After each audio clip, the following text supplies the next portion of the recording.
Hello and अस्सलामुअलैकुम। आप देख रहे हैं मोहम्मद यूसुफ यूट्यूब चैनल और मैं हूं डॉक्टर मोहम्मद यूसुफ। सबसे पहले ये रिक्वेस्ट है कि अगर आपने हमारा यूट्यूब चैनल सब्सक्राइब नहीं किया तो सब्सक्राइब कर लें ताकि आपको communication theories, introduction to mass communication और रिसर्च मेथडोलॉजी, डिज़ाइन और मेथड्स पे लेटेस्ट जो मेरे लेक्चर्स हैं वो बर वक्त देखने को मिल सकें। आज का जो हमारा मौजू है जी वो है lecture number 3 communication theories series का, और इस लेक्चर का नाम है process approach of classifying and studying communication theories. Communication theories को बुनियादी तौर पे पढ़ने के काफ़ी तरीके हैं, मेथड्स हैं, अप्रोचेज हैं, लेंसेज हैं, पर्सपेक्टिव्स हैं। आज मैं जिस पर्सपेक्टिव पे बात करने लगा हूँ ये पर्सपेक्टिव रिनाउंड जो कम्युनिकेशन थ्योरिस्ट हैं लेट डेनिस मैकवेल ने दिया।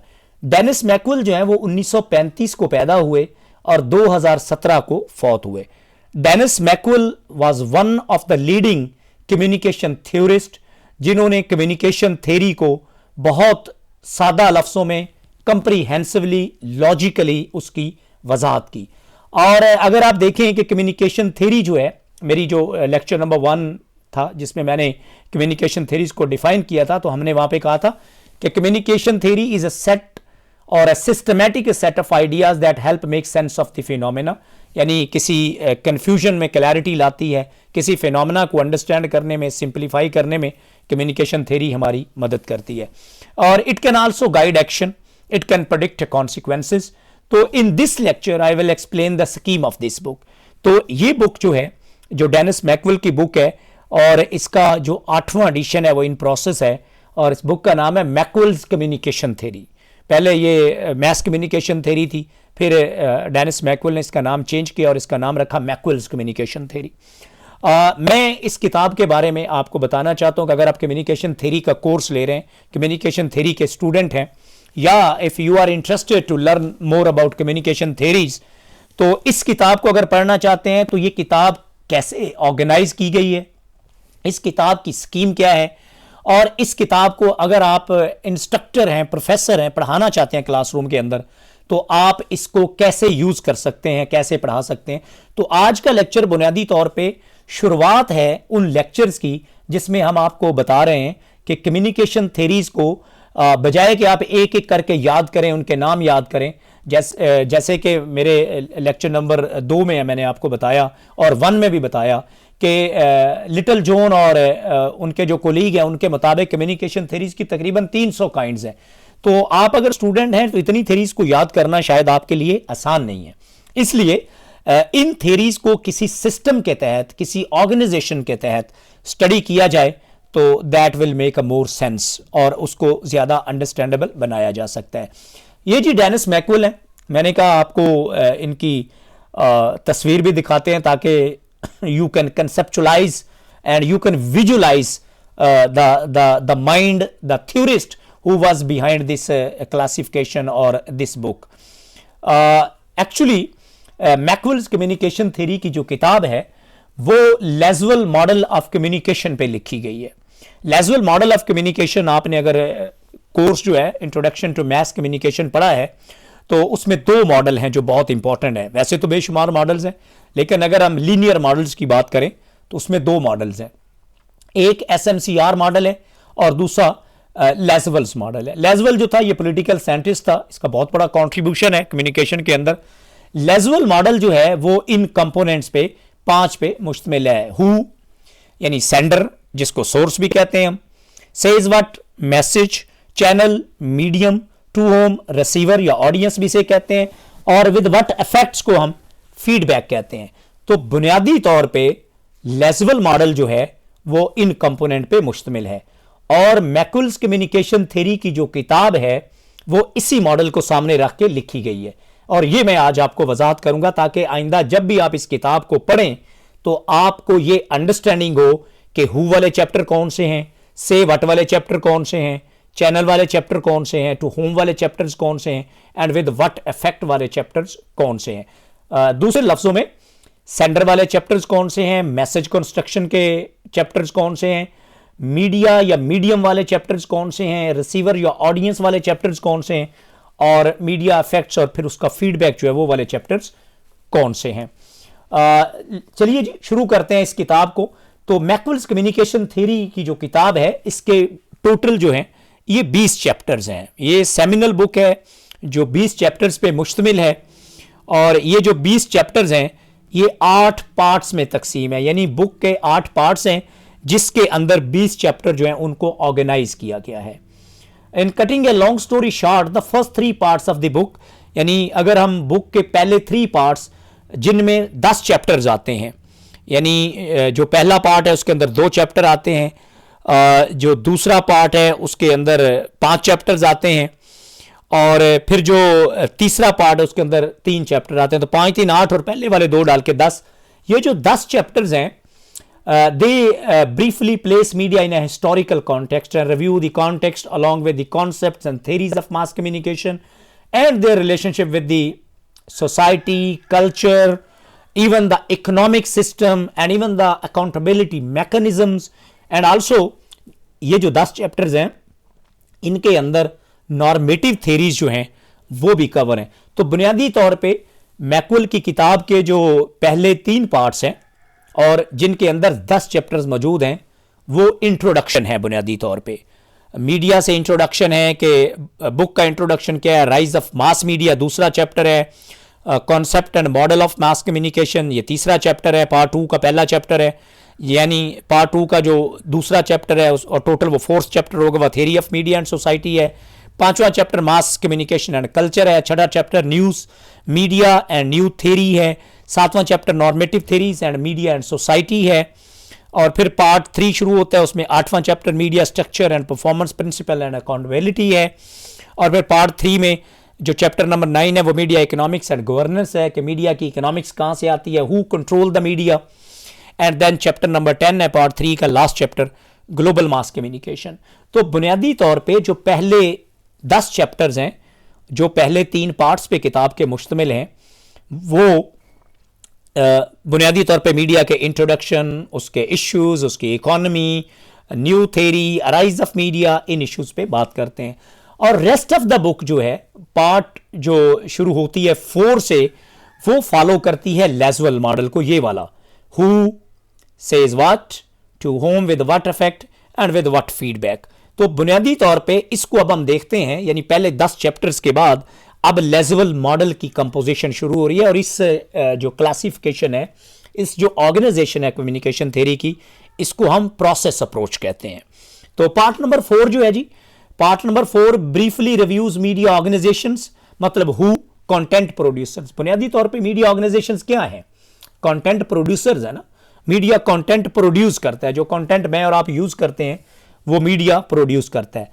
इस चैप्टर के अंदर जो ऑर्गेनाइजेशंस हैं इसका टाइटल है पार्ट 4 का, इसके अंदर 4 चैप्टर्स शामिल है, 2 चैप्टर्स शामिल है, media organisations, pressures and demands, ये चैप्टर नंबर 11 है और फिर the production and media culture, ये चैप्टर नंबर 12 है। तो पार्ट 2 के अंदर कंटेंट प्रोडक्शन के 2 चैप्टर्स शामिल हैं। ये हु है, यानी हु मीडिया ऑर्गेनाइजेशंस और कंटेंट प्रोड्यूसर्स।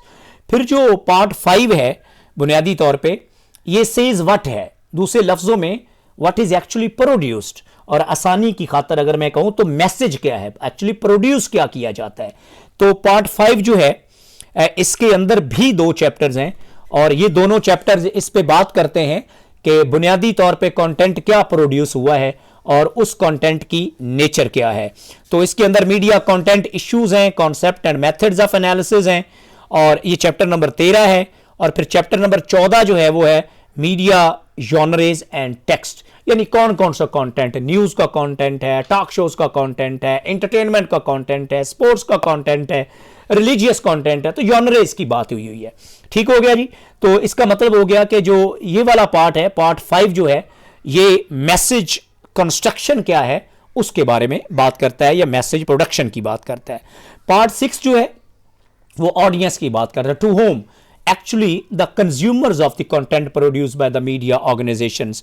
और इस चैप्टर के अंदर भी जो 2 चैप्टर्स हैं, ऑडियंस वाला जो पार्ट है, चैप्टर नंबर 15 जो है वो ऑडियंस थ्योरी और रिसर्च ट्रेडिशंस की बात करता है। ज़ाहिर है अगर रिसर्च ट्रेडिशन की बात करें तो 2 ट्रेडिशंस बहुत इंपॉर्टेंट है, एक यूजर्स एंड ग्रेटिफिकेशन है जो ये बताती है कि लोग मीडिया के साथ क्या करते हैं, और दूसरी ट्रेडिशन जो है वो अफेक्ट्स ट्रेडिशन है जो इस बात की बात करती है कि मीडिया लोगों के साथ क्या करता है। तो मैस कम्युनिकेशन के अंदर दो सवाल बहुत इंपॉर्टेंट हैं, रिसर्च के अंदर भी और थ्योरी के अंदर भी। एक ये सवाल कि मीडिया लोगों के साथ क्या करता है, इसे अफेक्ट्स ट्रेडिशन कहते हैं। दूसरा ये कि लोग मीडिया के साथ क्या करते हैं, इसे कंटेंट यानी यूजर्स एंड ग्रेटिफिकेशन जो है वो हम ट्रेडिशन कहते हैं। और उसके बाद जो है वो पार्ट 7 आता है।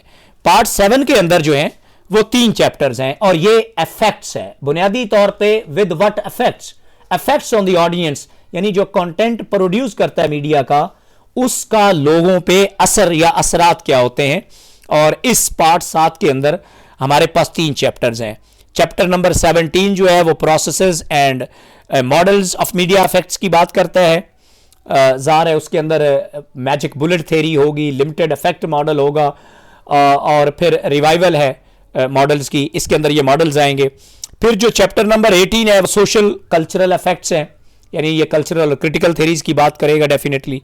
और फिर जो चैप्टर 19 है वो न्यूज़, पब्लिक ओपिनियन और पॉलिटिकल कम्युनिकेशन की बात करता है कि बुनियादी तौर पे न्यूज़ जो है वो किस तरह पब्लिक ओपिनियन को, जिसमें एटीट्यूड्स हैं, जिसमें बिहेवियर्स हैं, उसको शेप करती है। और आखिरी चैप्टर जो है इस किताब का लेजुअल मॉडल का, वो यहां तक लेजुअल मॉडल आपका खत्म हो गया, यानी पार्ट 7 के साथ इफेक्ट्स के साथ, विद व्हाट इफेक्ट्स के साथ लेजुअल मॉडल खत्म हो जाता है, यानी who says what, to whom, with what effects. So 4 part who है, 5th पार्ट जो है वो सेज व्हाट है, 6th पार्ट जो है वो ऑडियंस है, और 7th पार्ट जो है वो इफेक्ट है। तो लेजुअल मॉडल ये खत्म हो जाता है। अब जो पार्ट 8 है वो बुनियादी तौर पे इस किताब का, डेनिस मैकवेल की किताब का, वो एपिलॉग है जो और उसका टाइटल है चैप्टर नंबर 20 का जो आखिरी चैप्टर है, the future of mass communication. अब ये सवाल उठता है कि मैस कम्युनिकेशन जो एज ए फील्ड अमर्ज हुआ, एज ए डिसिप्लिन अमर्ज हुआ, अब सोशल मीडिया के दौर में, प्लेटफॉर्म्स के दौर में, अलॉगरिथम्स के दौर में क्या फ्यूचर है मैस कम्युनिकेशन? क्या मैस कम्युनिकेशन अब भी है या सिलेक्टिव परसेप्शन ज़्यादा है? तो बुनियादी तौर पे ये जो एपिलॉग है, this discusses the future prospects and challenges for the mess communication theory. So this is the part 8 and this is the last part of the book. और अगर इसको आसानी की खातिर करें तो ये मैंने इसको ज़्यादा एलाबोरेट किया हुआ है। पार्ट 4 जो है वो हु है, उसके चैप्टर 11 और 12 आते हैं। चैप्टर जो पार्ट 5 जो है सेज व्हाट है, मैसेज है, उसके अंदर चैप्टर 13 एंड 14 आते हैं, इसकी मैं वजाहत कर चुका हूँ।